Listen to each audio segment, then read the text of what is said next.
So far, it was largely the philosophers who studied human consciousness, but a serious effort to understand consciousness and walk the path towards ultimate reality was made at the MIT World Peace University in the form of the world's first conference on consciousness, the ultimate reality.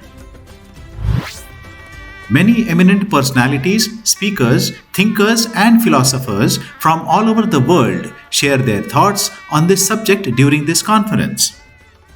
Journey into Mind, Consciousness, and DNA and Origin of Thoughts was the subject of discussion by Anandi Ravinanth, the trustee of Innerlight Foundation. The other interesting information was done by Russian scientist Dr. Vladimir Poponin. He, through experiments, he found that DNA is able to communicate to the surrounding consciousness, the light photons. Similarly, Dr. Luc Montagnier, who was a French virologist, he noticed, he even won a Nobel Prize in the year 2008 for having discovered that HIV is causing AIDS.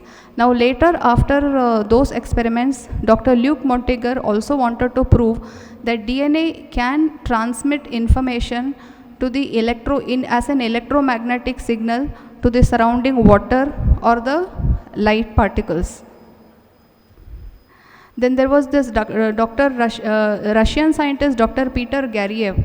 He is also known as a modern wave geneticist because what he did is, in his experiments, he found that there is a biological language stored in our non-coding DNA, and it follows some kind of a basic syntax, and that DNA can be programmed by human speech when words are modulated on correct frequencies. So this is what exactly happens when we chant mantra. When we do the mantra chanting, it has a positive impact at our DNA level, because over a period during mantra chanting we go into a zone of non-thought or silence, and at that time a lot of healing takes place. Meditation is a Maha Mantra because it's a silent prayer to the Almighty. So our genome is quasi-intelligent. It has got both energy information and material information. So this non-coding DNA is constantly communicating with the surrounding field of consciousness. The other interesting work was done by Dr. Alexander Gurevich, Russian scientist, in the year 1923. He discovered that our DNA is emitting biophotons, which are ultra fine emissions which has got lots of information related to the spatial arrangement of the tissues and the cells. This work was carried on by Dr. Fritz Alfred Popp, the German scientist, who in the 1970s he discovered that DNA indeed emits biophotons, and they are emitted with a kind of coherence. Then Dr. Roland Van Wijck is currently the head of the International Institute of Biophysicists, and he is heading this project now. And he has written a very good review for my book, Mind Your DNA. So our genome is basically an MP3 file of a 3D movie, and the morphogenetic field surrounding every living organism is a thought field with a lot of thought particles in it. So non-coding DNA, which was termed as junk, is it really junk, or is it a source of inner light?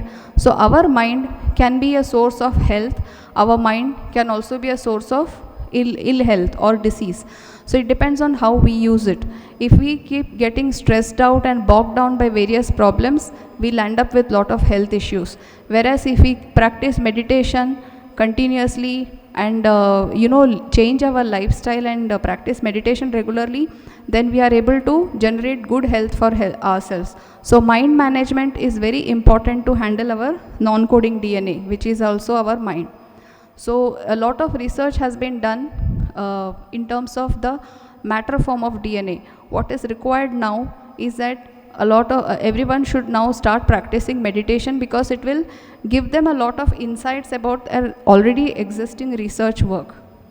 So meditation is a technique where you can upload questions and get answers from the universe. So this shloka sums up all. Every cell is constantly dividing. This Shanti mantra is actually happening inside us. Just one more slide. This Shanti mantra is actually happening inside us, and every day we have to, so by meditation we will generate peace within each and every cell, which will get transmitted to our surroundings. So we are all like individual particles, our individual consciousness are all like drops of the ocean in the collective consciousness. So a lot of science behind meditation is described in my book, Mind Your DNA. Whosoever is interested in purchasing it is available with me today. Thank you so much for this opportunity. Once again, thank you to all the dignitaries, and special thanks to Dr. Deepak Ranade. And if all of us think that we are students till we die, including me, you, everyone is student here.